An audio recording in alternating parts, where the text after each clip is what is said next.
Salut à tous, c'est SW Insider. On se retrouve aujourd'hui pour une nouvelle vidéo un peu différente de d'habitude. Vous êtes-vous déjà demandé ce que signifiaient les noms des personnages dans Star Wars? Que signifie Yoda ou pourquoi R2D2?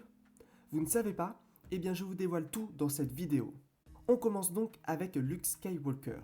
Le nom Luke est dérivé du prénom grec Lekeos qui signifie blanc ou brillant.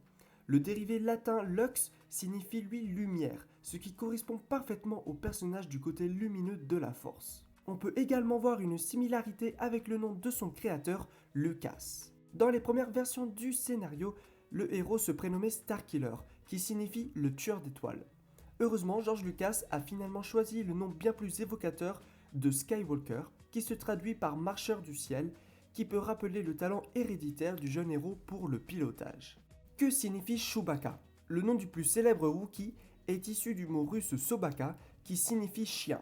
Normal puisque c'est en observant son propre Malamute d'Alaska, constamment installé sur le siège passager de sa voiture, que George Lucas a eu l'idée d'un copilote poilu pour notre ami Han Solo.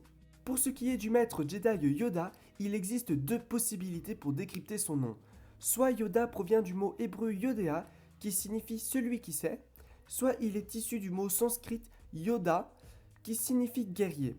Dans les deux cas, cela semble plutôt bien correspondre au célèbre personnage que George Lucas avait initialement pensé à prénommer Buffy.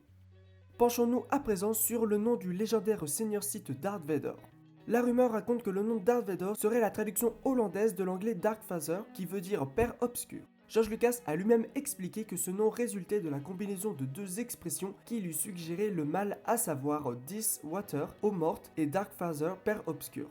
On peut également voir dans Vader la contraction de Invader, envahisseur en français, qui viendrait de This Invader qui signifie envahisseur de la mort.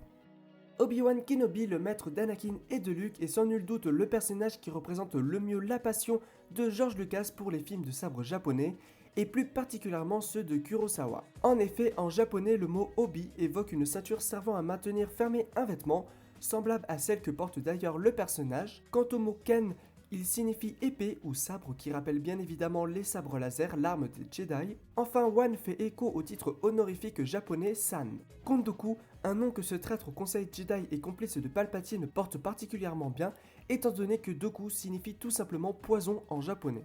Darth Sidious est un dérivé du mot anglais Insidious qui signifie traître ou trompeur. Le nom du grand méchant de la saga résume parfaitement son maléfique parcours. Pour Darth Maul, là encore, le nom est approprié au personnage, étant donné que Maul est un verbe anglais signifiant mutiler ou mettre en pièces, deux tâches que le disciple de Sidious se fera un plaisir de mener à bien avec l'aide de son sabre laser à double lame. Comme pour le personnage de Luke, Rey, l'héroïne de la nouvelle trilogie Star Wars, évoque elle aussi le concept de lumière. Parlons maintenant de notre chère princesse Leia Organa. Ce nom est assez proche de celui du personnage du roman de science-fiction Une princesse de Mars, princesse déjà Taurus. Ce n'est certainement pas une coïncidence puisque ces récits ont accompagné la jeunesse de George Lucas. Le nom Organa se rapproche du thème organique qui marquerait une certaine opposition entre un monde naturel et le monde plus mécanique suggéré par l'Empire. Pour ce qui est de R2D2, c'est complètement par hasard pendant une session de travail nocturne avec le monteur Walter Murch que le nom de R2D2 est né.